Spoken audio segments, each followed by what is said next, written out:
so wonderful to have everyone here because we've survived. We've survived.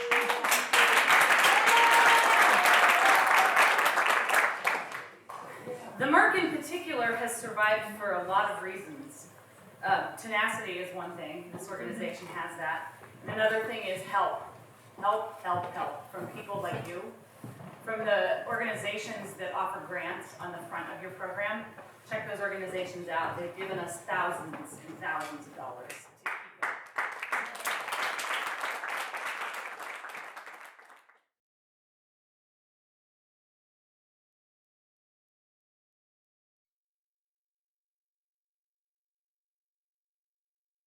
Sidewalks sprout pictographs, chalky renditions of pink cliffs, puffed white clouds, mountains scrabbled blue, and hopscotch. Clustered under cottonwoods, jonquils tower over plastic gnomes. Elfin meetings around toadstools, social distancing, a fiction in a fairy tale world. A black cat rubs against my legs, curious to follow. Tomorrow, he will be missing. His picture posted on fence posts. I search, call out to another missing soul, behind me and beyond.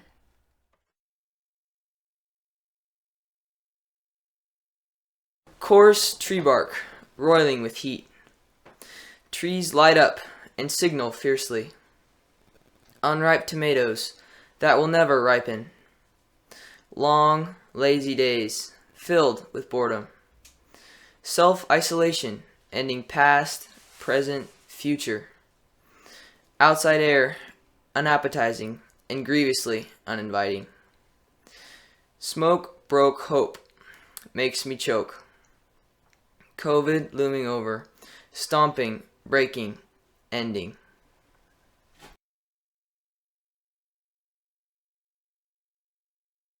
In the beginning, it was banging pots outside at 7 p.m., wolf howls on the deck, violin sonatas from open windows, a cappella anthems above bare streets. Cities became villages, neighbors speaking across balconies. Quarantine at home meant books opened, letters written, walls painted, scarves loomed, pets adopted, wines consumed. But the violinist's bow lingered, stringing out the never-ending score for cloistered voices, too numb, too ragged to howl.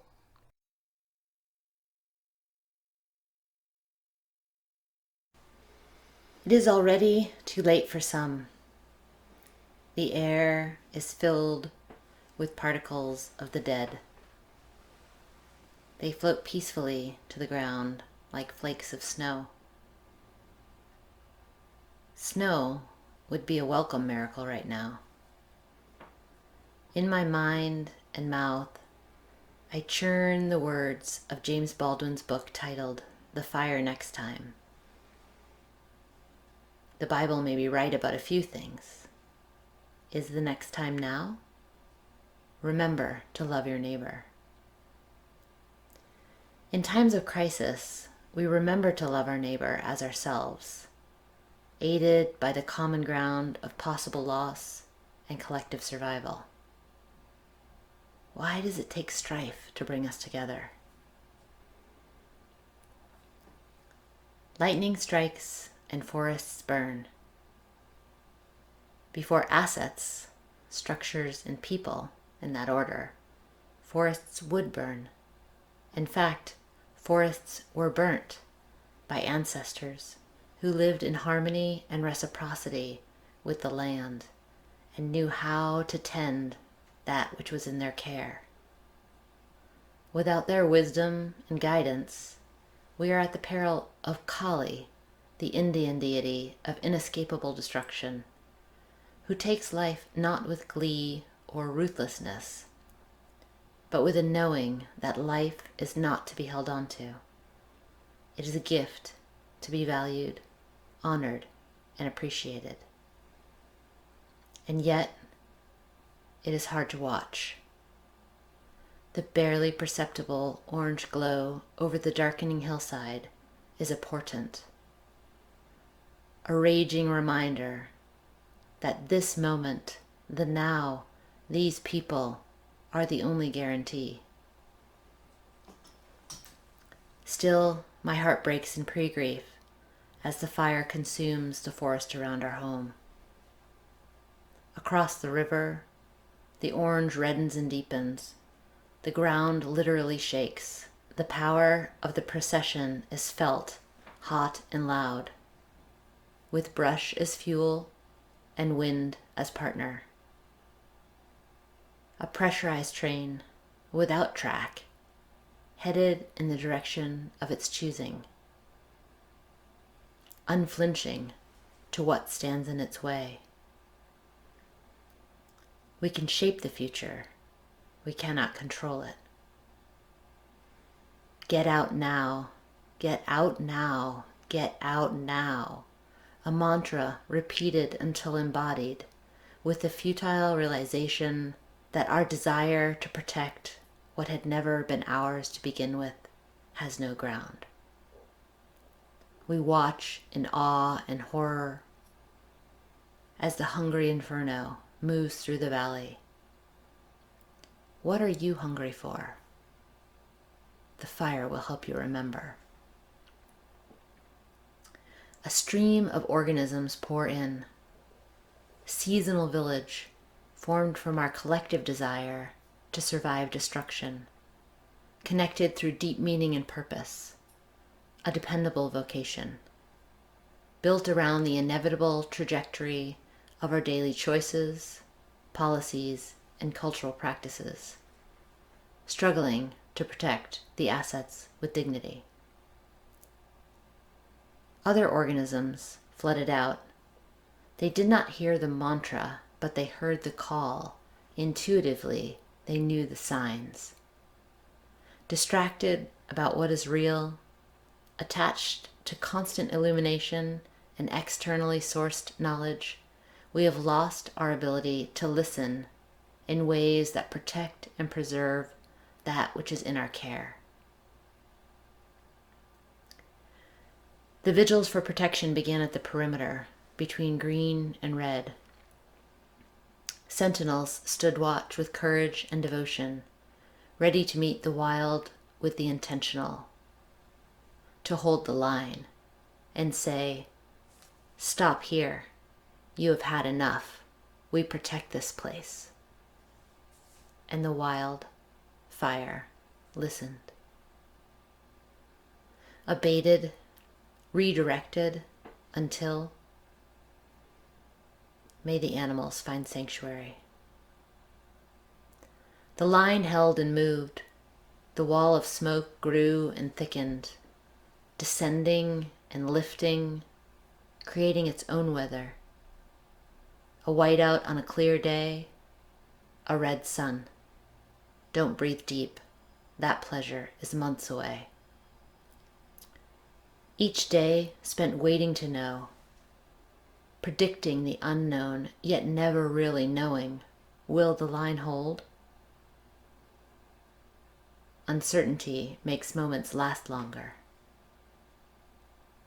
In the space between the moments, there is a message, a soft voice from inside, reminding you to remember when you forget.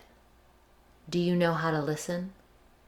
Do you open long enough to feel the warm, sticky breath of the unknown on the back of your neck, with the chill that travels down your spine to the bone? You don't know, will never know, and possibly this is the truth. No matter how certain you become, there is always the unknown, lurking around, deafeningly loud in its silence, waiting for you to choose to listen, ready to consume all that you know and love, so that you, or even we, become the phoenix from the flames, and ascend from the blackened landscape, knowing and unknowing, and walk into the future with a new resolve, not to miss one moment, because you never know when the message will come.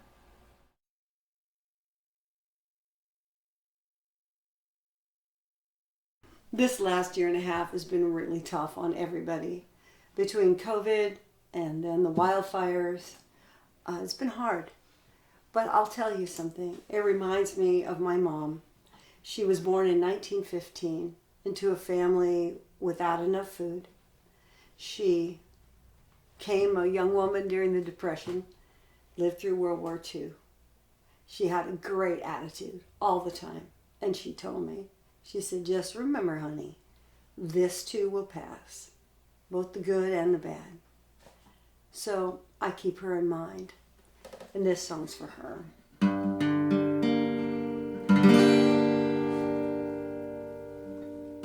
I like to wear my mama's shirt on Sunday. It always makes me feel at home. I like the way the sleeves wrap around me. It makes me feel strong.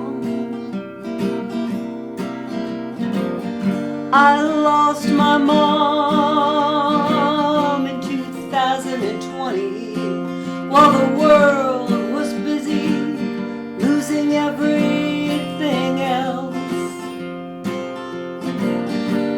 But I can hold on to her in this little cotton shirt. And that makes me feel lucky.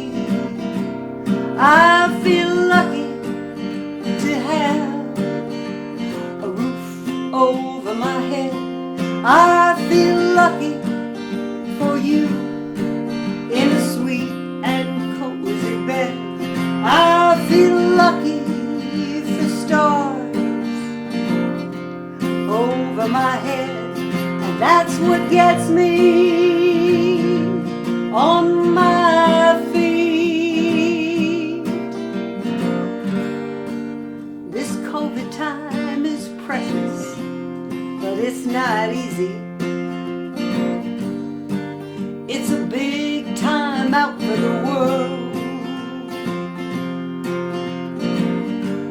A lot of people are melting down 'cause their lives are in a whirl. I spent my working life as a teacher, and I care for my fellow man.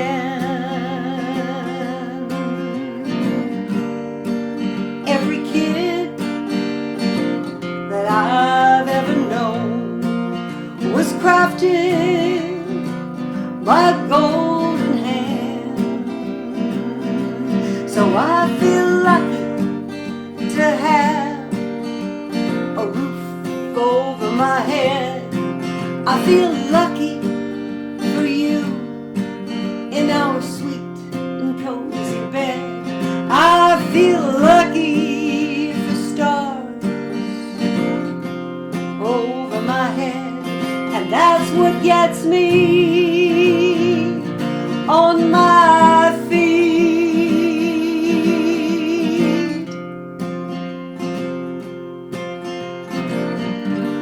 I like to wear my mama's shirt on Sunday.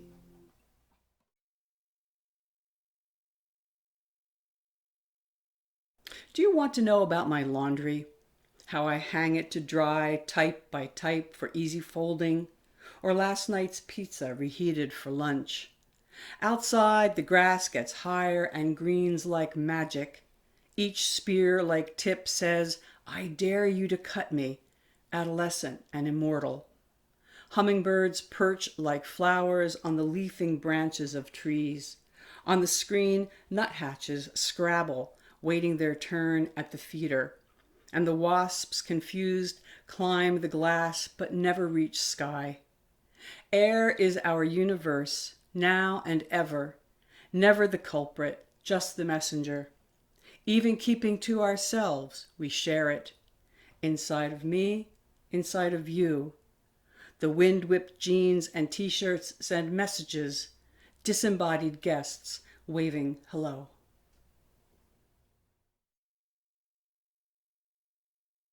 September 2020. Hey Ma, guess what? We're postponing starting school for another week as the teaching staff juggles the hybrid schedule, COVID protocols, fitting a year-long curriculum into one semester, and plugging in new air filters. Today's staff meeting was focused on installing arrows in the hallway. All students need to move one way through the hallway like fish swimming downstream, fish wearing masks, fish who want to swim upstream. I have no idea how to control slippery high school fish. Hi, Mom. Yes, the arrows did not work. The fish students just went wherever the hell they wanted. Oh, well. October 2020. How's first semester going? It's complicated. 6 students in my first period class showed up 10 minutes late to the Zoom meeting, and aligning our pictures correctly on the computer screen took 20 minutes, and teaching the students the nuances of mute took another 30 minutes. Exciting news, I can mute my students. Anyhow, by the time the students tried to summarize the reading assignment, the bell rang and the class ended. Ma, are you crazy? You want to fly out here? You'll have to wear a double mask, a heavy-duty maxi pad, and not use the bathroom on the plane. The nearest hospital is 1 hour away, so you cannot get sick. Yes, I still need your help with the boys. School starts in 3 days. Mom, you're amazing. We did it. I'm so glad you risked your life to come to see your beloved grandchildren, who you have not seen in over a year. Yes, everybody's test came back negative. Whoop! That was good. I'll send you pictures of our hike to the Alpine Lake where the goats all ate our pee. The kids really enjoyed that part. We miss you already. November 2020. Hi, Mom. What are we doing for Thanksgiving? Nothing. We were going to have dessert with some friends at their house who had a fire pit, but they freaked out because they were worried about the neighbors calling the COVID police. I don't even know if that's a thing. So we moved the very small gathering of 3 families to my house because you could hide cars there. But 1 hour prior to the dessert time, one family said they couldn't come because they were too nervous to stand outside in the freezing cold, eating pie off of their own plates with their own silverware while wearing down jackets, standing 6 feet apart. So just one family came to freeze our asses off sitting outside eating pie. Perhaps we won't serve ice cream. I'm pretty sure we're all slowly losing our minds.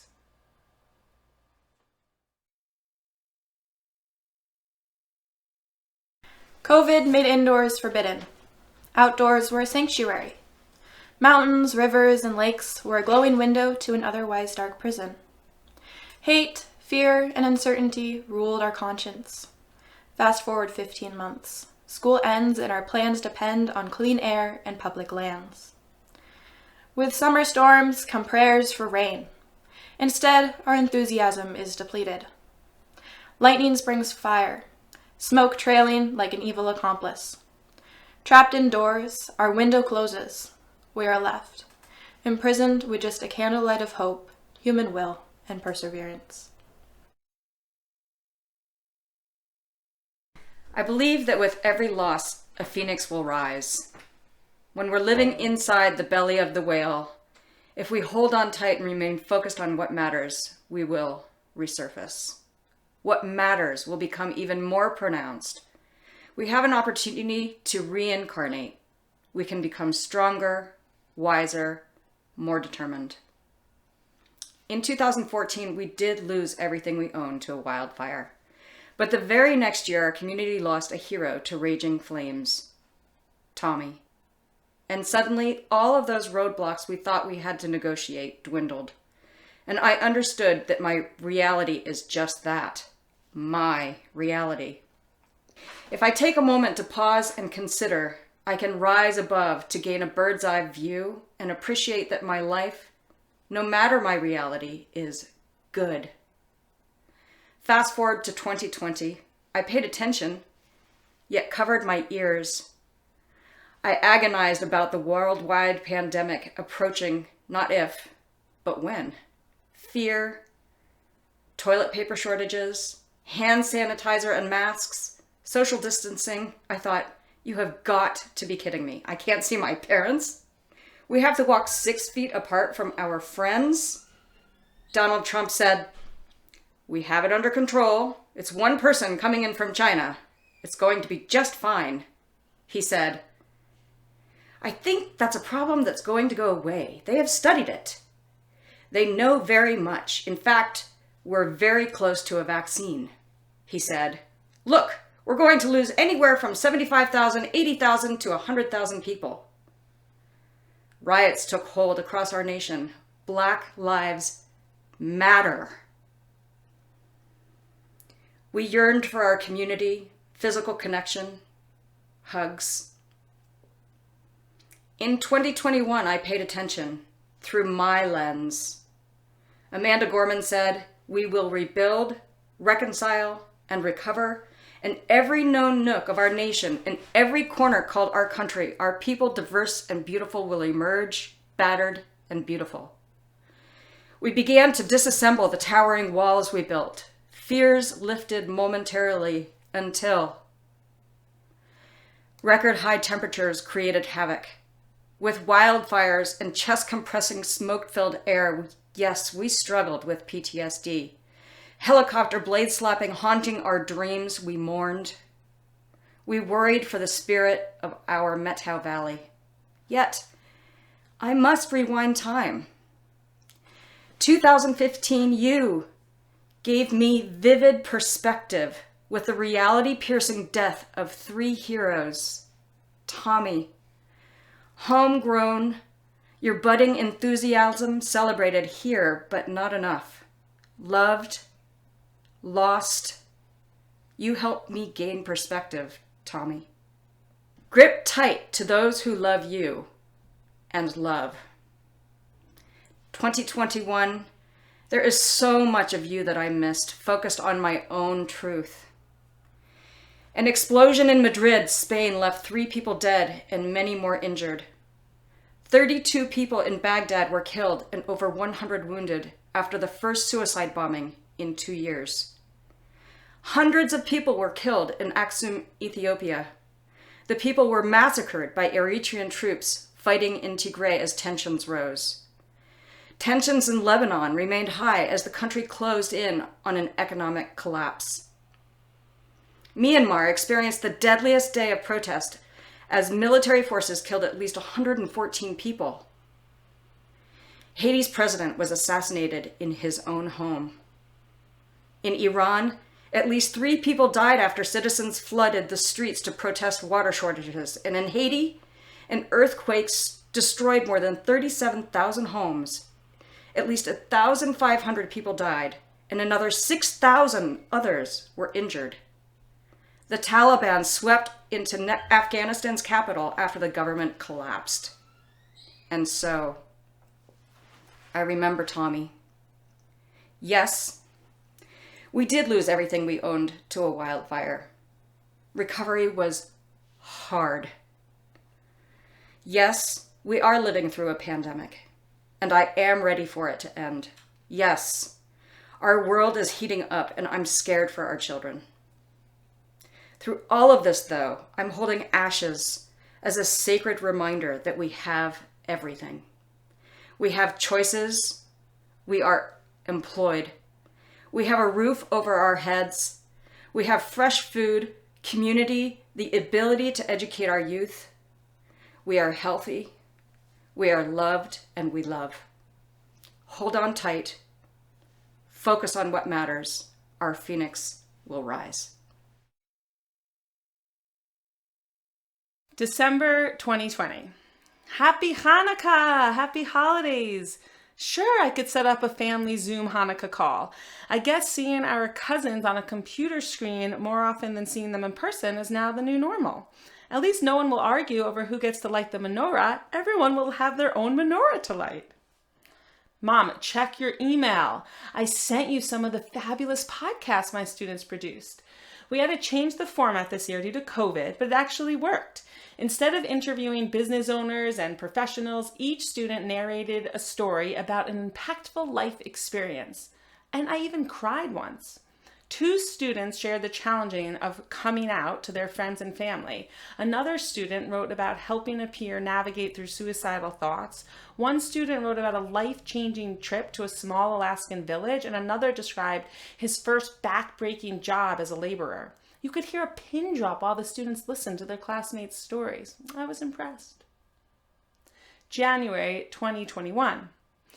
Hi, Ma. Second semester started. One of my classes has 3 students in it. The other class has 14 students. So I'm asking each section to Zoom into the live English class at their at-home days. I have a newfound appreciation for my school's technology department. I finally mastered the technique of hooking up the dot camera to my in-class projector as I simultaneously link the projector to the Zoom call and use the external microphone to project my voice. The students at home can only hear the students in the classroom if the classroom students stand right next to me, which of course negates the 6 feet distance, but we're all wearing masks inside my windowless classroom with a filter going, and I have no idea what my students do in their free time, so really what could possibly go wrong? February 2021. Ma, guess what? I kept calling and calling and calling to see if there was an extra vaccine shot, and I finally got one. I drove an hour away to the Stampede grounds. Yes, Ma, we have horse stampedes here in the Wild West. You can't find a place to get a shot? Okay, I heard Susanna drove her mother to a hospital 6 hours away in New York City, waited in line for 4 hours, and finally got the shot. I'll ask her where she went. June 2021. Ma, I know I should feel lucky that we even had school this year, but I feel like I just let my students down. I only saw them 2 days a week in person, and many did nothing on the days that they were at home. Did they write enough? Did they read enough books? Think critically about world events? One student didn't have any running water all year, and another student lost his grandmother to COVID. I hope I was able to make them laugh at times and also fill their brains with something. For the first week or 2, I keep a sandbox journal. Into it, I empty the contents of my anxious mind, kill time by documenting my repetitive days, as if in a few years they might be analyzed by a history student to write a digital essay on the impacts of social isolation on a teenage girl. How dramatic I make it sound. Shh, this is not my time to speak. The world is not frozen, like they say, not even quiet, but in my little corner. Stay home, read a novel, make a list, spend hours drafting messages you'll never send. Learn to paint. I do. I learn to pass afternoons staring at endless white canvas, daunted, while small pools of primary colored acrylics dry slowly on a piece of recycled cardboard. Perhaps a spring school calendar or the torn-off side of a box of surgical masks. The instructions to a new air filtration system. I learn, somehow, to apply the paint before it hardens fully. I draw mountains, images, my sister walking through cobblestone streets, a family gathered around a campfire, guitar in motion. I draw many, many faces. Pretty girls with bold eyebrows, scowling warriors and cafe-goers. Teardrops that never quite seem to reflect properly. I use rich browns to paint the curls I always wished I could wear. Spend too much time sketching jealous bodies and scribbling bad poetry. Sometimes I run, through flowered hills or puddles of rainwater. The latter splashes my ankles, but I swerve anyways, holding my breath as I pass another runner 12 feet away. I find I am terrified of breathing. We do not carpool, share space or evenings. Friends leave and we do not embrace. I'll miss you like I have for these months when you were only a house away. Now you'll be a country. It's no change, not really, when the sky erupts and clogs gray and suffocating. I am already wary of breath. Before I knew the world above a few feet, I loved to stand in a sandbox and create a city of my own. Arranging plastic castles and cars, seashells carving patterns I was careful not to dishevel, I imagined the world I couldn't yet see. Now in my sandbox, made of lined papers that should have been filled with mathematical formulas, I write about the world I never could have dreamt of. My scribbled poetry is angry, my sketched faces turn to jagged lines, flushed cheeks, and wild eyes. I am angry. Stupidly lucky, but lonely and furious at this world I cannot accept. I breathe, and with my brush in a shaky hand, I create a new one. July 2021. Hi, Ma. No, we aren't on evac level 3 yet. The fire is really close. We're okay. I promise you, we are okay. We took the kids water skiing and tubing on the Columbia River, so we're happy. Hi, Ma. That was very short-lived. We just received notice that our house is on evac level 3. It's 6:30 p.m., so I'm texting some friends to see if we could stay at their house, but no one has working air conditioning and it's 103 degrees out. Maybe we could stay at our house. We haven't been home in more than 10 days because we've been so tired of the smoke and moving around, and the boys have not slept through the night in 1 whole month. Hi, Mom. Yes, I know staying at our house while a fire is less than half a mile away is probably not the best idea, but you will? You'll pay for a hotel for us to stay at tonight? Okay, thanks, Mom. Hi, Ma. I found 1 room left and it had an AC, so we quickly went there. But first we went home, grabbed our computers, an overnight bag, and some stuffies, a lion and a leopard. We told Leo and Ezra that they could each fill up their backpack with a few special toys. Leo was very worried that our house was going to burn down, so he got to grab an extra Lego, and Ezra fell asleep in the car. It's 10:30 at night. This was supposed to be the one day we are home. We are exhausted. Hi, Mom. Yeah, the hotel was okay. There was no AC in the bedroom, just in the living room with the pull-out couch that had so many undulations and ridges in the mattress it felt like sleeping on cooled-off lava. I have to pack today, even though technically we're not allowed in our house because I leave for Iceland tomorrow. August 2021. Hi, Mom. School is starting back up in a few days. Back to normal? Yeah, back to normal. We're all wearing masks and washing our hands like crazy, and we have air filters going in all of the windows and the doors open. At least we could take a deep, beautiful breath in this awesome valley that we all cherish.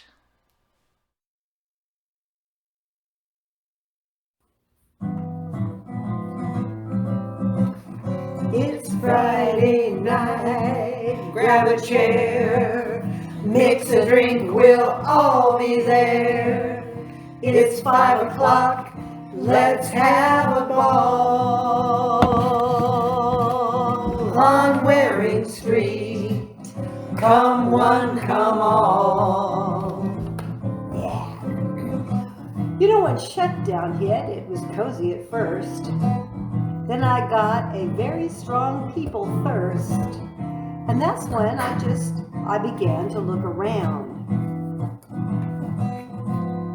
And you know, behind each door there are treasures right here to be found. Yep. And baked treats started coming, and then there were tamales too. And remember that warm mulled wine for the cold night brew? Oh. Everybody had stories that they wanted and needed to share. And you know, it became the highlight of the week to be there. Separated 6 feet from one and all, masked up like an invisible wall, till we fought back and said COVID will not win. Let's meet on the street and let the games begin. Charlie learned to walk and Zion rode her bike. Luca cuddled up held on tight. We circled our chairs in the middle of the street. Even the detour drivers thought it was kind of neat. Well, I was new to town when COVID came round. Alone in my new house with just my cat and my hound. My neighbors, I was so anxious to meet. So we grabbed our lawn chairs and formed a nightclub in the street. Well, we'd all been asked to social distance and mask. Putting on makeup became such a task, but Friday night came when I dolled up my best. 'Cause I finally belonged here, no more a guest. The seasons changed and our friendships bloomed. No political talk of gloom and doom. Just neighborly, the way we all should act. I guess you can say COVID gave us that. Since then, each Friday at 5 o'clock sharp, I'm out of the door, be it sunny or dark. On Waring Street, we're doing just fine. It's Friday night, and I'm sipping my wine. Ooh. It's Friday night, grab a chair, mix a drink, we'll all be there. It's 5 o'clock, let's have a ball. On Waring Street, come one, come all. Oh my goodness, it's 6 o'clock. We gotta go home. Baby, that's all. Next week.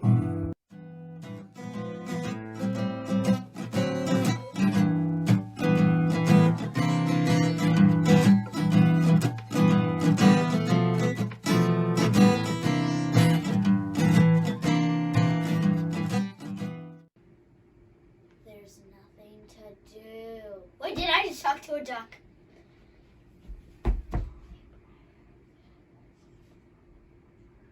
Okay, great idea.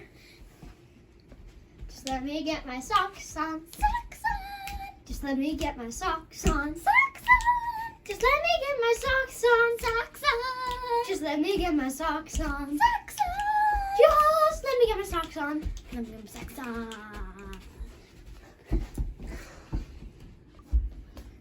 Beardy, what am I gonna do today? Oh, you have no food. Should I feed you? You're doing okay on water. I should do that tomorrow. But, yeah, what should I do, Beardy? Wait, am I talking to a pet? Yes, you are. Oh, hi, Briar. Hi. Hi, Beardy. I'm gonna go get him some food. Oh my goodness.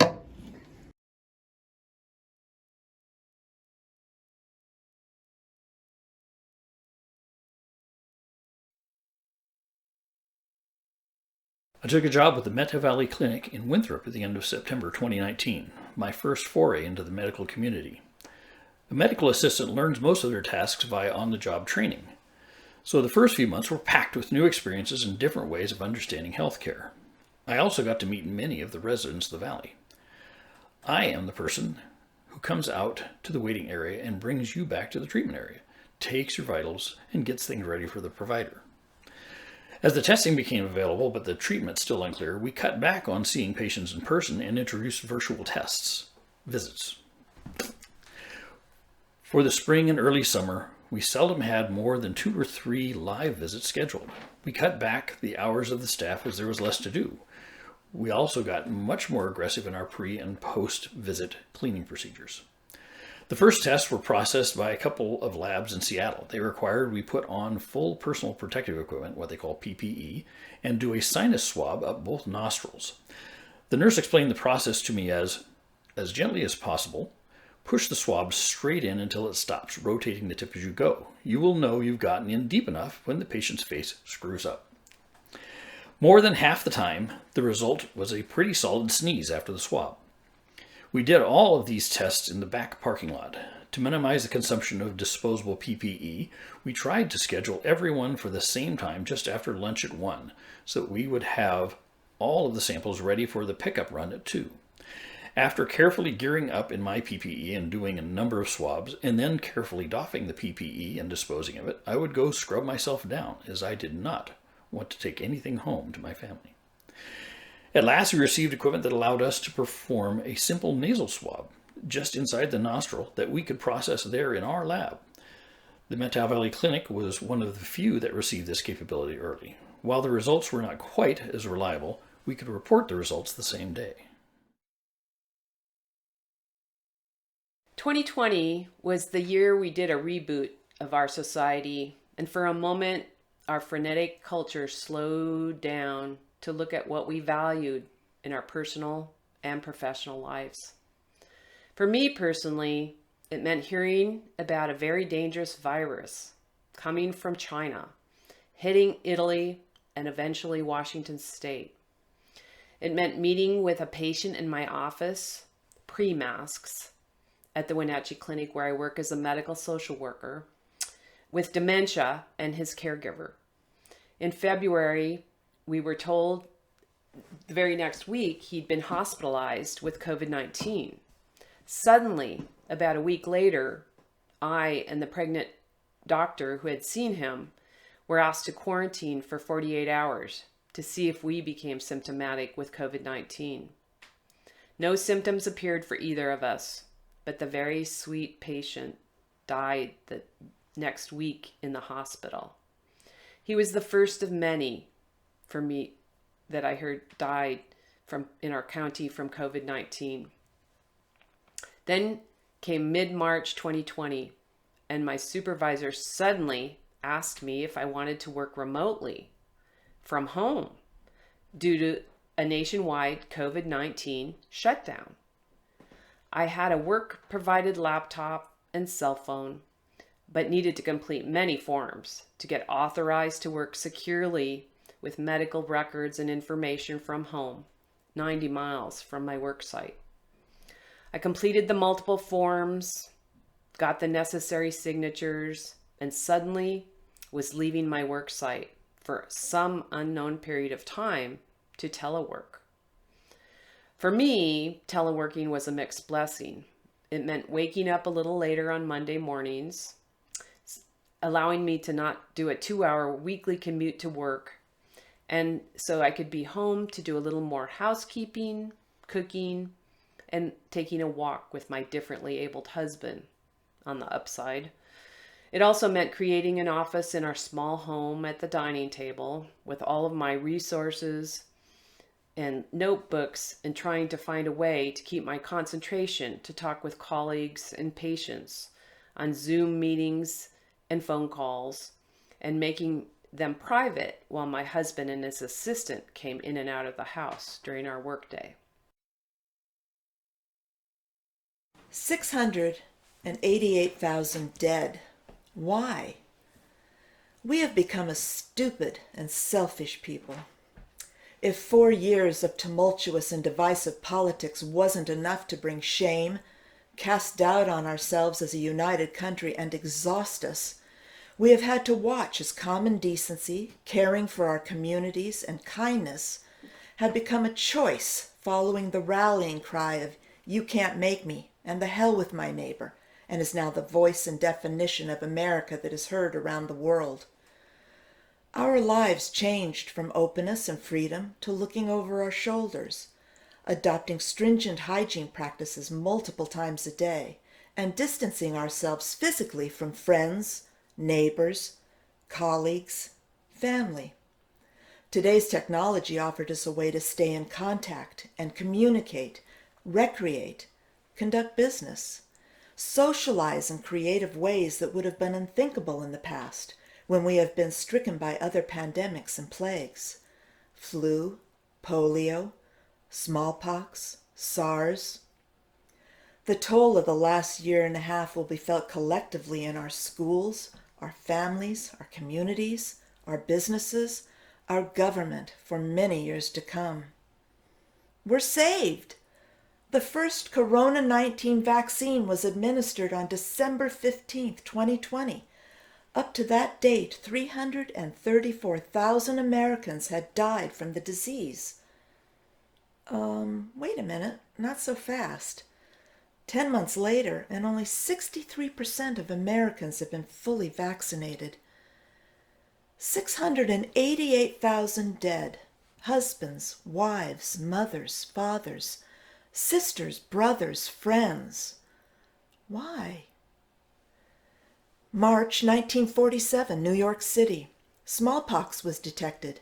Within 3 weeks, over 6,350,000 adults and children were inoculated against smallpox.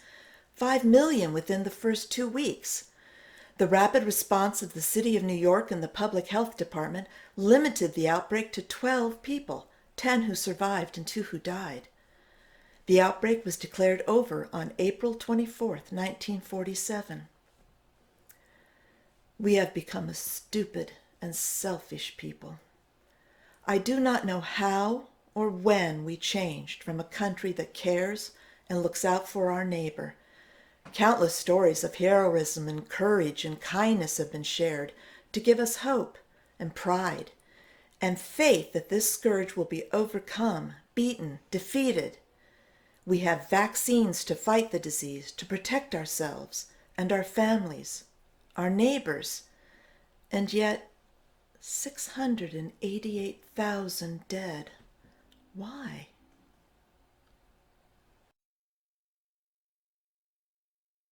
One day, a mother called to schedule a test as her 4-year-old son was coughing and had a runny nose. She was very concerned that he might fight the swab and asked if it would be possible for her to do the test. I had to say no, as the quality of the test relied on a proper swab procedure. When she drove up that afternoon, she indicated her son sitting in the back seat. I opened the door and he was giving me a glare, with both hands already covering his face. I held up the swab and announced we were going digging for boogers. He dropped his hands, looked a little startled. I gently inserted the tip of the swab while making gagging noises and telling him how gross it was. He started giggling. I pulled it out and proclaimed I had some boogers and we were going to go for the other side. Same procedure as now, and now he was laughing. Mom thanked me and drove off. The test came back negative. I received my first shot in December and the second one the first week of January. Aside from feeling a bit tired after the second one, I had no ill effects. COVID is far from over. We have been fortunate so far that none of our patients died from it, but that is as much luck as anything else, since the virus is so arbitrary in who it harms. When I took this job, I was well known among friends and family as being squeamish around medical stuff in general. Obviously, I had to overcome. What I didn't expect was that I would get to experience a pandemic firsthand. I am an engineer and I believe in a scientific approach. In the early days of the pandemic, information was coming out rapidly and often based on preliminary data, which made it seem to some in the public as though scientists were confused or making stuff up. That is the risk of sharing information while it is still being developed. To other scientists, this is merely a flag announcing a place to work for better information. Sadly, too many in the public quickly gave up confidence in science and decided to go with quackery and belligerence. I took many precautions by wearing masks, washing my hands more often, using hand gel, and going to the grocery store once a week rather than my usual 3 or 4 times. I was washing packages as well as fruits and veggies and avoiding seeing and touching friends. I continued to pray we would survive this pandemic, as my father had survived in the 1918 flu pandemic, which was in the year he was born. I watched television programs on TV which celebrated frontline workers and which touched us and brought tears to our eyes. It is always so lovely to see human beings being kind to others. I watched family members get creative on how to celebrate birthdays and other life events with loved ones in hospitals, in nursing homes, and in their own homes throughout the U.S. I watched grandparents dress up in silly costumes to be able to safely hug their grandchildren in airports, and I cried again. In August 2020, I was invited to be a part of the COVID-19 Pfizer vaccine study, and I accepted the 2 shots they provided. Only later, in January 2021, did I find out that those shots were the vaccine, not a placebo, which was a great relief after being present in many face-to-face sessions with non-masked patients in health or mental health crises at the clinic. I did not travel or go camping and missed those activities greatly. I did not participate in any social gatherings with family or friends. I stopped teaching yoga at the senior center in Wenatchee and also missed that as part of my fitness and social routine. Life was different in 2020, but somehow some of us got through it. 2021 has had new challenges, but we will carry on and move forward as we always have.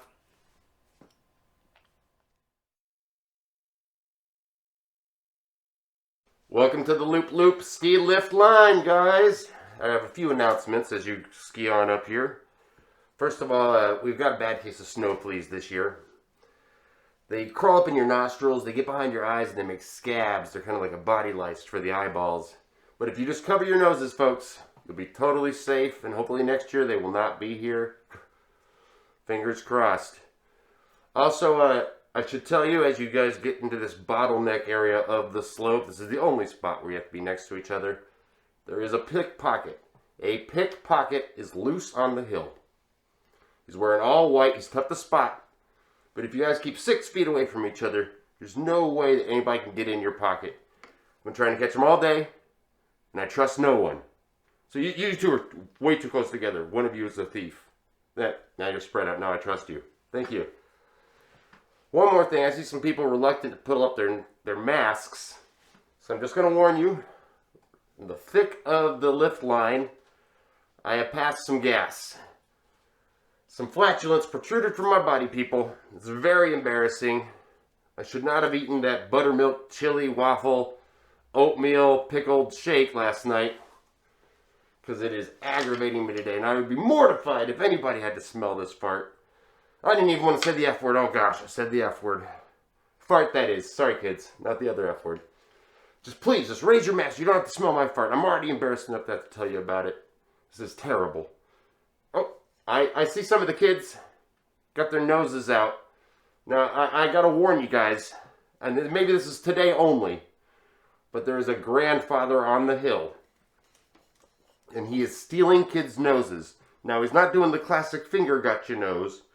He's going up with a pair of pliers, grabs the nose, rips it off the face, puts it in his pocket. Now, he's one of the best skiers we've had on the slopes, and no one's been able to catch him. He's doing really cool jumps. You should see him. I think he's on Bulldog right now. But beware. If you raise your mask and hide your nose, though, your children will be safe. So, thank you very much, ma'am. Oh, sir. I noticed you got a great mustache there. Well, as awesome as that mustache is, I have to warn you. Tom Selleck and Sam Elliott are skiing on the hill today, and they got straight razors out. They're shaving any other mustache they see. They do not like mustache competition. They booked the hill for the week, so, I mean, probably the rest of the season you have to cover that mustache, sir. I'm so sorry. So sorry. Oh, ma'am. Ma'am, you are outstandingly beautiful. But I'm going to ask you to cover your face because the Vogue magazine people left at least an hour ago. So you missed your chance to be on the cover, although you are worthy. Thank you for covering up. Thank you. Oh, sir, can you cover your nose with your mask? Just for this lift line. It's not very long. I realize you got a big nose, but I mean, I wear underwear. Thank you, sir. Thank you. Buddy, hey. You mind covering your nose? Yeah, I'll trade you a joke if you do. All right. Thank you. So, where are you from? Winthrop. You know, it's interesting. I read a guy in Winthrop recently won the ice fishing competition. Did you hear that? Did you see that in the news? Yeah, he caught a whole 100-pound block of ice. Yeah, thank you for wearing your mask, sir. Oh, hey, kids. We're a whole family here. If you guys pull up your mask wearing the lift line, I'll tell you a joke. You kids look like you're pretty good at math. You in school? Yeah? So here's a math question for you here. Let's say I got 12 apples in this hand. And then I got 14 apples in this hand. What do I got? No, I got really huge hands. I mean, how am I holding all these apples? Have a good time. Oh, that was a good run, sir. Did you have some Taco Bell last night? No wonder it wasn't sloppy. Oh, man. Hey, guys. Hey, if you just pull up your masks a little bit, I'll be willing to share a joke with you. Great. Where are you guys from? Carlton? You know, that reminds me. You know, once, you know how many people it takes to eat a rabbit in Carlton? It takes 3 people. Yeah, one person gets to eat the rabbit, the other 2 watch for traffic. Hey, if you don't mind pulling up your mask, I'll trade a joke for you. Oh, thank you, sir. Thank you. Where are you from? Mazama. You know, I heard in Mazama, do you know how many people it takes to screw in a light bulb there? No, it only takes 1. He goes up on the ladder, he holds the light bulb, and then the world revolves around him. So, thanks for coming to the lift line, guys. Thanks so much for your participation. Oh, wait. Here comes somebody. Ma'am, this is a mask alarm. I can't turn it off until you cover your nose. I don't know. It's a battery thing. It's like a Bluetooth power. If you just cover your nose. Oh, there it went. Thank you so much. Wow, this thing's so sensitive. Catches even the smallest of noses. Oh, sir. If you don't mind covering your nose, just in this lift line, it's like the only place that we got to be around each other. Rest of the hill, you can be everywhere. You know what? You're a good sport. I'm going to tell you a joke. So where are you from? Twisp. You know how you can tell a bride in a Twisp wedding? She's got the ribbons braided in her armpits. You know how you can tell the groom at a Twisp wedding? Well, he's got the ribbons braided in his armpits. Thanks for coming out, guys. Thanks for coming out. I realize that you all paid upwards of $50+ to come see my comedy 4 minutes at a time until you get to ski again, and I really appreciate it. I'll be here all weekend. So just stay safe, don't butt in line, watch out when you're merging trails. Thanks for coming to the Loop Loop, guys.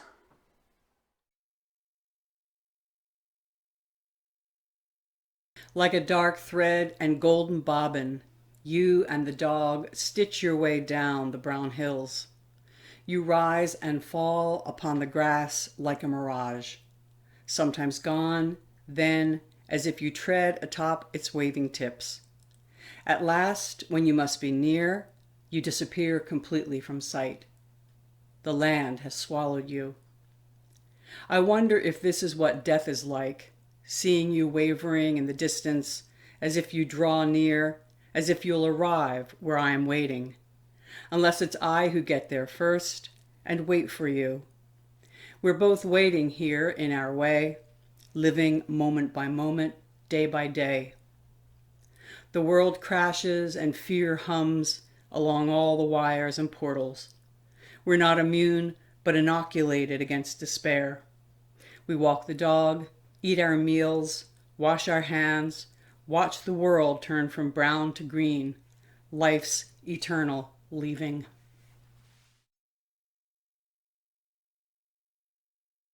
For many weeks now, I've been paging back through the suspended animation of 2020 and 2021 and continue to orbit around one perplexing question.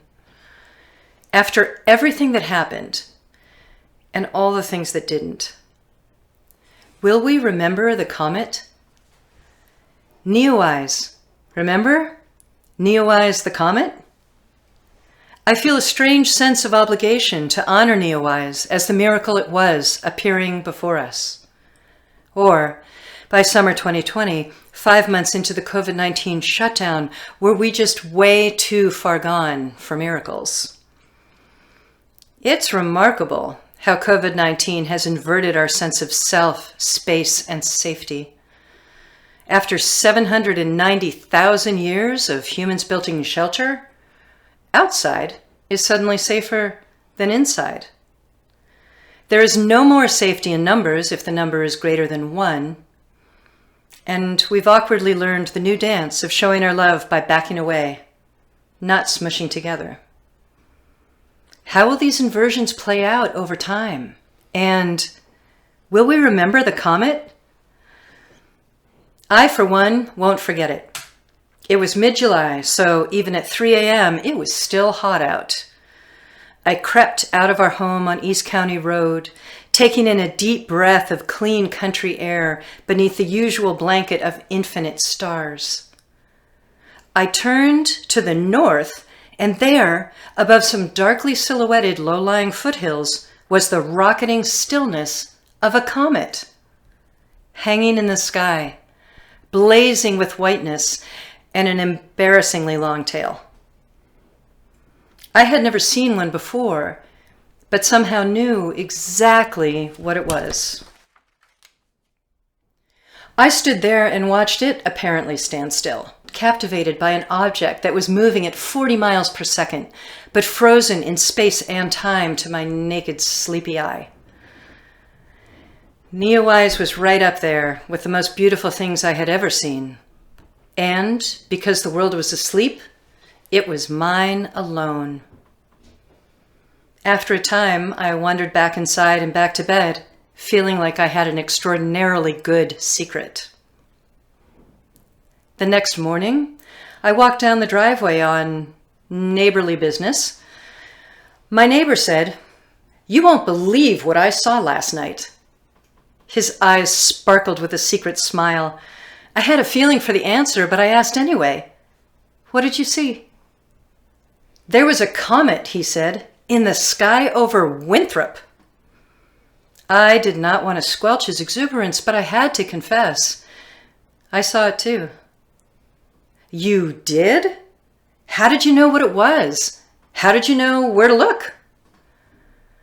It was such a sweet surprise to learn that my neighbor had no idea that Neowise was rocketing toward the Methow during these dark days, getting darker.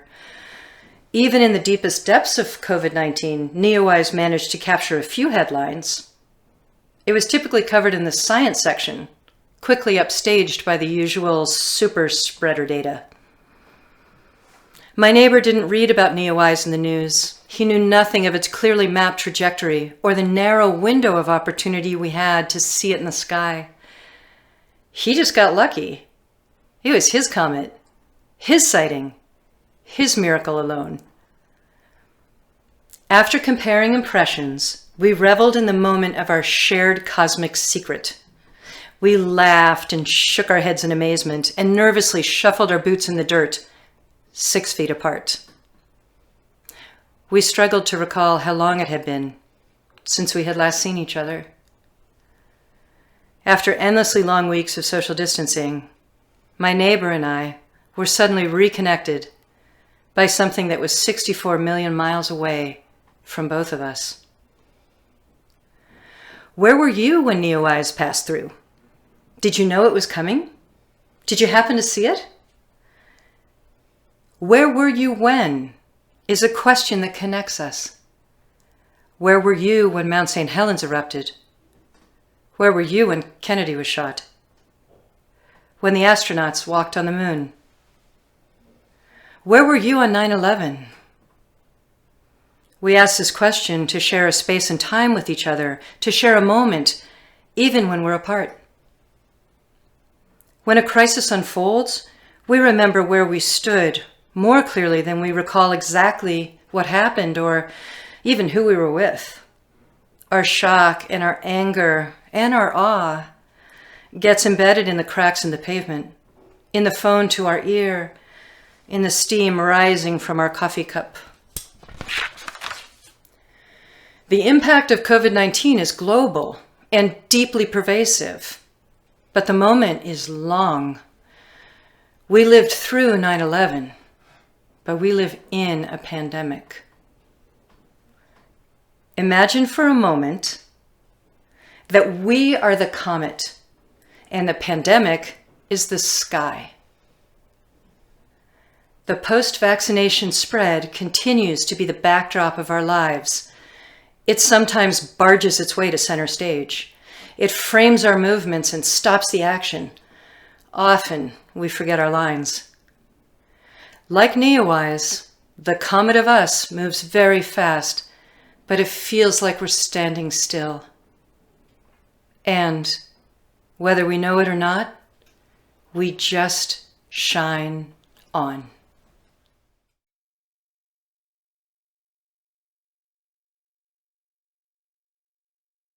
You sure are choosing quite a time to be born. Let's not forget that this was your idea, not mine. In fact, as soon as the pandemic was declared, I myself declared to your father that we should probably stop trying now.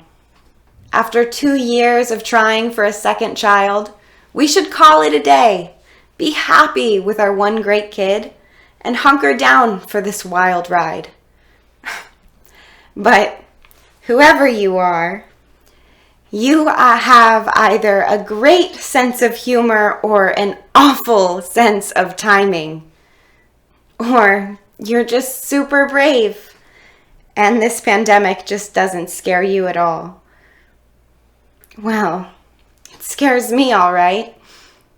Oh, yes, it does. And I'm so ashamed. I'm ashamed to be scared and ashamed to be pregnant again. I once heard that we feel shame when we violate social norms. Well, it seems like a lot of my friends are talking about overpopulation being one driving factor behind the pandemic. And here I am, contributing yet another human to the planet and placing more burden on humanity. Do I think that this child that I'm contributing to the human race will somehow be a part of the solution and not a part of the problem? I sure hope so. I mean, I know so. And with that knowing comes great responsibility. Not only to protect my own health, and of course yours too. Mothers since the dawn of time have worked to protect the health of their unborn children. But in the landscape of a virus, what does this mean today? Most experts agree that pregnant women are immunocompromised. That pregnancy can exacerbate the symptoms of the virus should we get it. And. Our friends listening to certain media outlets on certain sides of the political spectrum urge me to stay home at all costs, spray down my Amazon packages with Lysol, and eat kale. Friends and family listening to other media outlets on another side of the spectrum urge me to ditch the mask because it causes lung cancer, to invest in some hydroxychloroquine just in case the government outlaws this very dependable drug treatment, and to continue seeking answers to the origins of this virus by going down various YouTube rabbit holes so that we can know who is really out to get us. Hey, little one.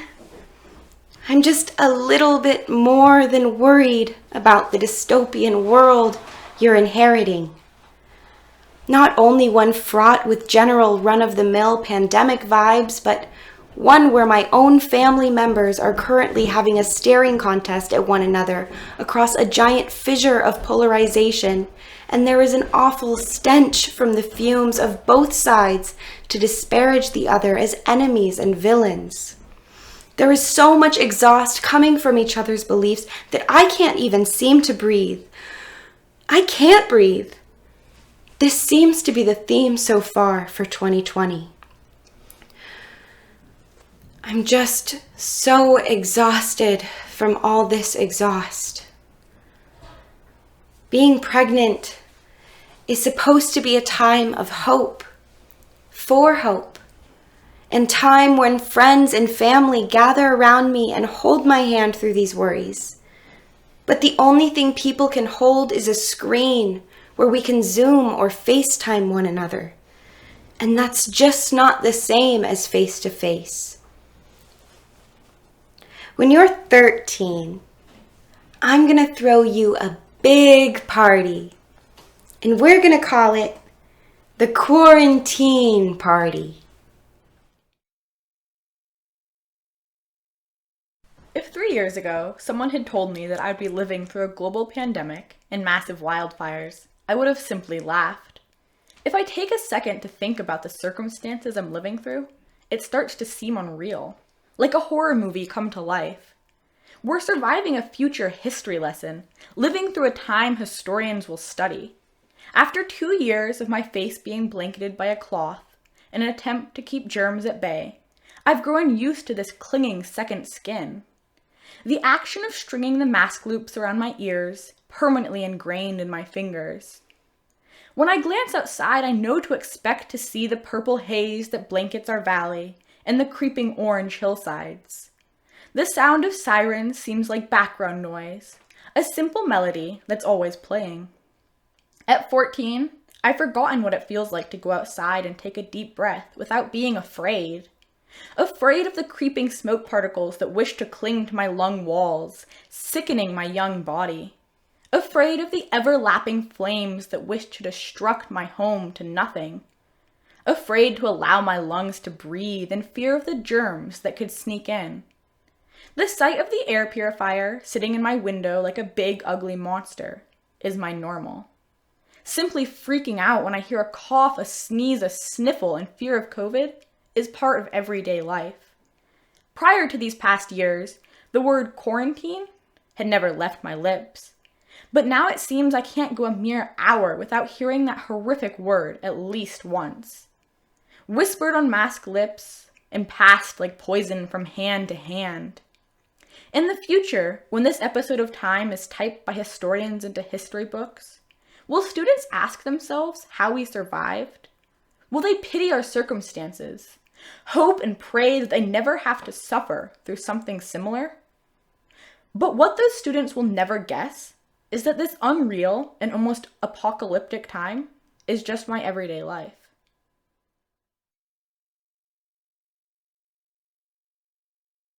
March 2020, towards the end of the month and at the shock waves of the very beginning.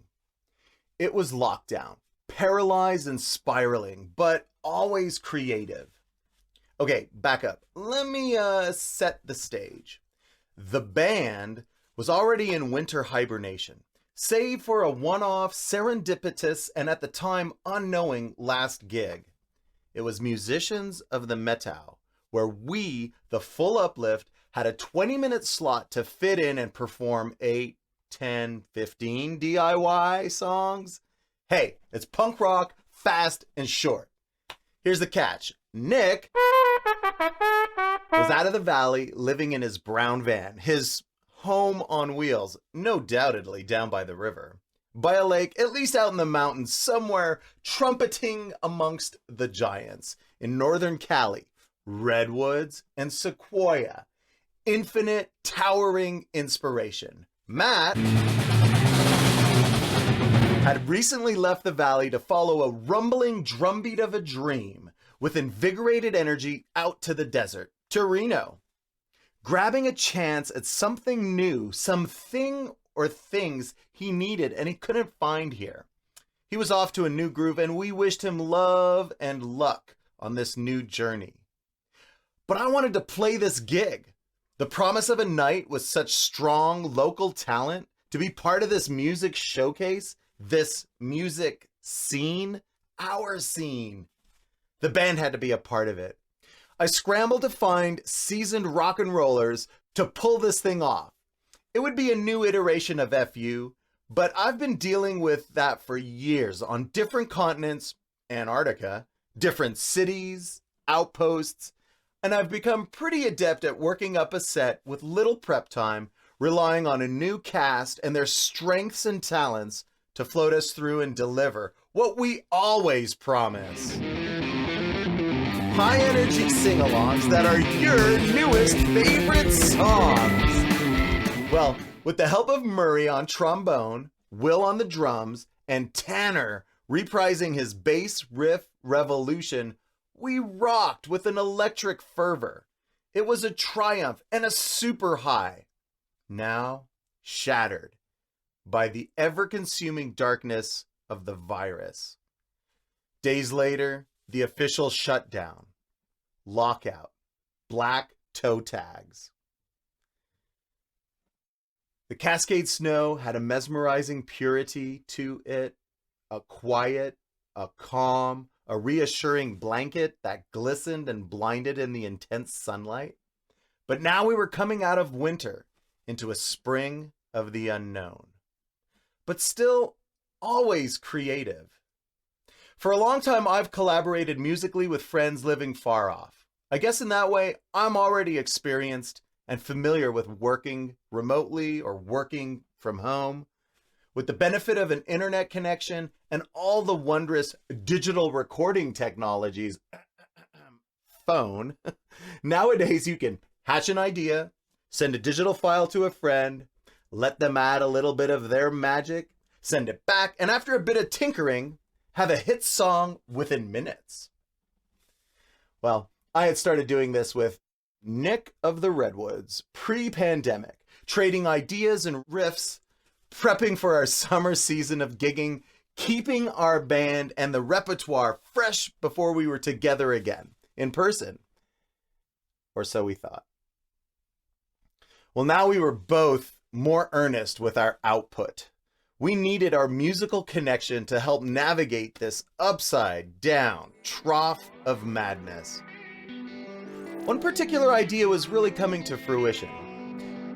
Originally, I had penned the name Corona, soon morphing it into Solar Corona. After a mellow, phasered-out prelude, it kicked up a notch into familiar fast-tempo territory. Lyrics alluding to extreme sports, fresh tracks, new lines, first ascents, big waves, gnarly tricks, all the goodies we celebrate, with some slacker attitude in there for obvious reasons. Seemed to be a perfect track for Red Bull or X Games. Finished up some guitar overdubs and wrapped up the tune. I was happy with the results and ready to send it to Nick. It was late and my lids were heavy. Then, out of nowhere, from the ether, the muse tore through the spent, barren, black and blank canvas of my mind to tickle and tempt my oh-so-sore fingers. Now they glittered and tingled with exuberance and somehow coaxed out and crafted a dark but frolicking riff. Almost generic, except it wasn't. I couldn't get it out of my mind. There was a swirling quality to this odd meter, heavy riff. I loved it and thought, okay, just get it down on the proverbial tape before you forget it and the muse dissipates. Then to sleep. Perchance. Well, the next morning, in a blur of waking up, only beginning to ingest the morning cuppa and feel its beneficial effects, last night's recording dominated the computer screen. I was like, oh yeah, there was that bonus riff. I pushed the spacebar to take a morning after listen. Yeah, I still loved it. The performance was pretty good, but the attitude was bristling. I bounced it down, sent it to Nick. Days later, sorting through nuisance and junk emails, I saw one from Nick. No, his was not junk or a nuisance. The subject line read, RE, Heavy 7. You see, that was the working title to this short, late-night afterthought of a riff. Because it was heavy. Oh, that's a musical term. And it was in a 7/4 time signature. So, Heavy 7. Well, the content of the email was just one of those horizontal charcoal strips with a white triangle play button. No words. So I pushed the triangle. Oh man, Nick, wow! I got supercharged. So excited. That megaton moment of joy. The joy of inspiration and creation. He transformed this fleeting idea, laying down a sinister groove, an imposing, aggressive, distorted bass line, layered with innocuous, ostinato keyboard stylings. I immediately started to improvise lyrics topical to this snapshot in time. Heavy is the hand, always clenching fists. Heavy is the heart, cracked veneer of ice. Heavy is the situation that we're living in and dealing with. Heavy is the world right now. I put it all down on tape. In our frenetic digital exchange, Nick offered up some more layers, bringing in his trumpet for added dimension.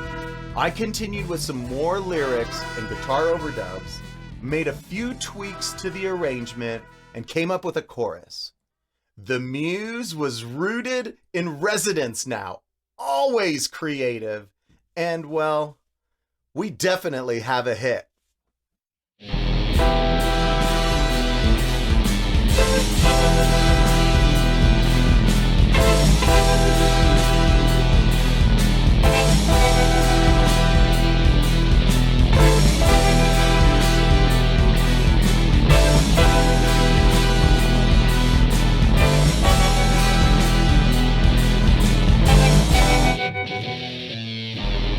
Heavy is the hand, always clenching fists. Heavy is the heart, cracked veneer of ice. Heavy is the situation that we're living in, dealing with. Heavy is the load, electric beak is gonna blow.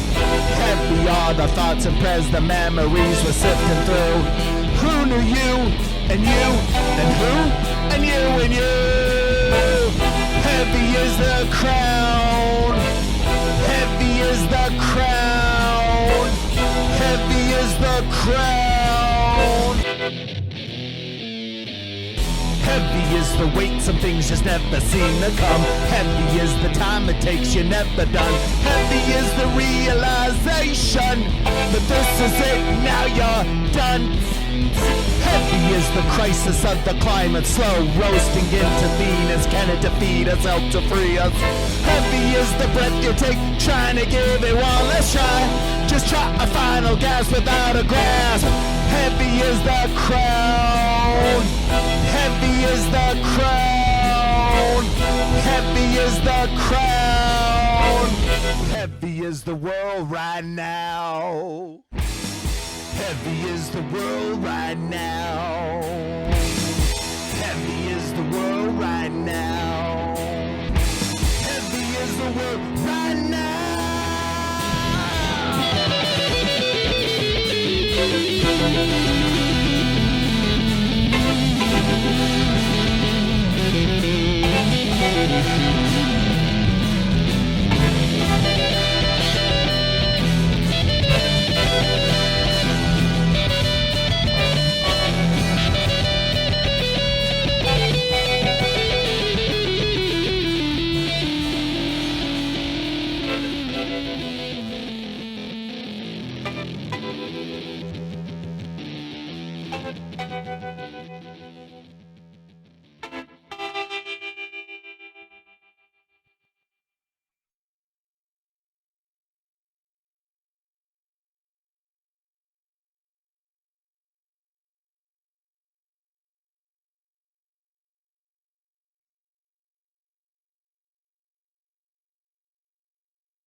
This morning, I worshipped God in the light on frozen grass that shone like 1,000 windows of stained glass. I worshipped the crack of wood, its sculptured grain that contains the imprint of years of rain. I prayed on my knees for the fire in the stove, warmth and home. I prayed before the altar of candle and smoke to those who hear and hold the suffering of the world. I prayed to be of service. I prayed for you, pastor and supplicant of the megachurch with its walls and roof, its bodies tightly packed in stadium pews. "Be still and know I am here," came the answer in the empty room. Down at the Mystery Motel, down at the Mystery Motel. Yeah, well, it was like February 2020, and as I remember, and we just happened to be in Seattle, and we heard about it, word of mouth, like, the day before, Bernie Sanders at the Tacoma Dome. Yes, and it was magical, really. I mean, 17,000 people, multiracial, multi-generational, and it really felt like there was hope of real, meaningful change. That's what it says on the can. Not me, us. For the many, not the few. Yeah, and then of course the establishment, it's full panic mode. Obama makes a few phone calls, Buttigieg and Klobuchar drop out, fall in line behind Biden. Yes, well, a narrative magnified many times over by cable news, if you can call it news. Well, quite. I mean, the last thing they want is a politician who lives up to the job description and actually works on behalf of, well, we the people. Yeah, I mean, imagine if the Democrats put the same amount of effort in that they did to fighting Bernie. I mean, for instance, into, well, stopping some of Trump's Supreme Court picks, for instance. Yeah, and, well, I'd been getting into some debates, hot water, shall we say, with virtual phone callers to the show. I mean, technically, I am a boomer by a couple of years, but I really come from punk rock, Generation P. And I'm saying to these boomers, well, don't you remember Bob Dylan?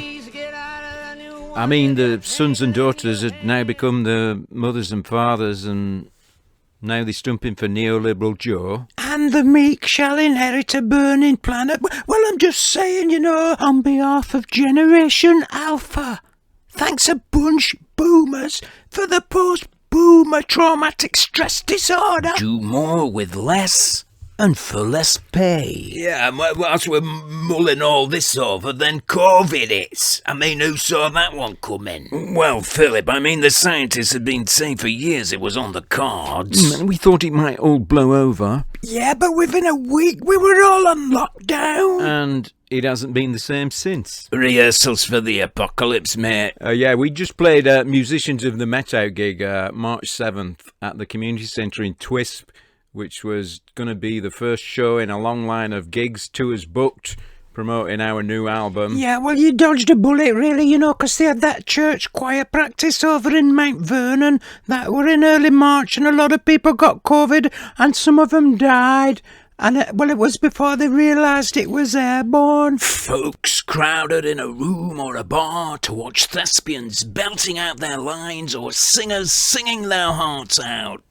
Suddenly the very last place you wanted to be. Yeah, I had to do all my homework and research on Zoom. I give you the for-profit model skimping on everything that affects the bottom line. Yeah, they ran out of masks and ventilators, even ran out of beds in the big cities. And Medicare for all suddenly sounds like something we should have had for decades, like everyone else. Yeah, and then one of your Generation Alpha Annabelle filmed that dirty copper kneeling on George Floyd's neck. Darnella Fraser. And that travelled all over the world too. The old story of white supremacy and racist cops meets cell phones in the hands of the people. Yeah, and Batclan Creeper, even Batclan Biden, they say, we can't defund the police. And you say, well, why not? And they say, just because. Well, darling, it's not that simple. It's true, because they've been defunding things for years, even longer than since I was born. Like they defund schools and they defund people who protect our clean air and water. I suppose. And they defund science and the arts. And they defunding you, Mummy, and all ordinary people who for 40 years, because they keep wages, not enough money, that's defunding too. Yeah, well, she has a point. And now, because of COVID, they're defunding you again, Mummy, because we're going to lose our health insurance. I guess. Yeah, but you don't have to guess. They could even pass a bill to defund my book crap. Annabelle? I'm just saying, I mean, they're happy to defund anything when it suits them. Well, it's like if COVID or climate change teaches us anything, it's the current model of business as usual is unsustainable. Baufeur? Baufeur? B-A-U-F-E-U. It's French, Mommy. I researched it. Business as usual fucks everybody up. Annabelle, really? I'm just saying, Mommy. I'm just saying. Down at the Mystery Motel. Down at the Mystery Motel. Down at the Mystery Motel. Well, look who's checked in at the Mystery Motel.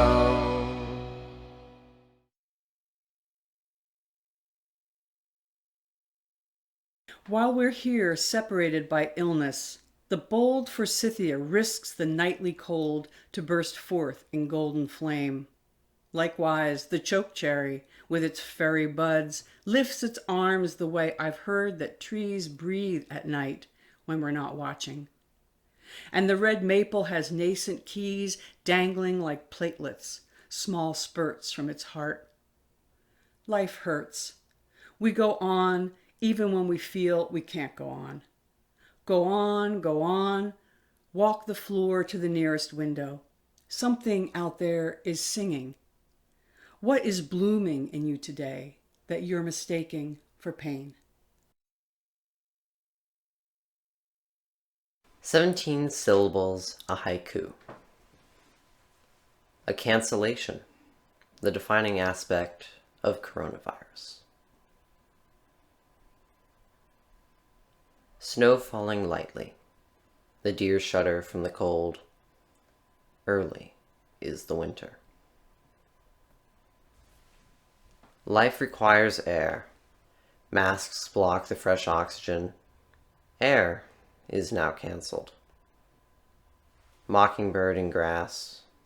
Dew glistens on its gray chest. Product of virus. Crow on a fence pole. Sitting with the rising sun.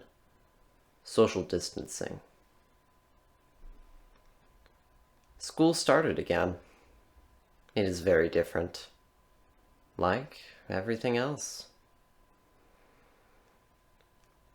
Half the face is gone, hidden by cloths of safety. What do they look like? The sky no longer blue.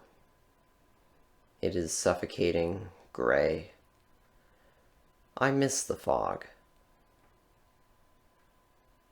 Bluebird on a sill, fleeing from its burning nest. Summer sky might show.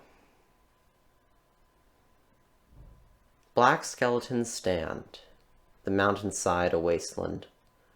Spring will bring fresh buds. Wind rushes through my hair. Spray from the cliffs soak my skin. The sea brings respite. Gull cries all around. People chatter pointlessly. Better than smoke plumes. Bees of the garden have disappeared in the smoke. With them goes summer.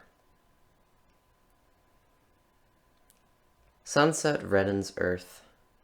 Dark of night meets light of day. Fire on the horizon. Heat beats down on me. Like the plants, my throat is dry. Wet skin soaks the mask. I rise at sunrise, but today it is still night. I hear a siren. Colors can balance. Fights are not necessary. Monochrome, at peace.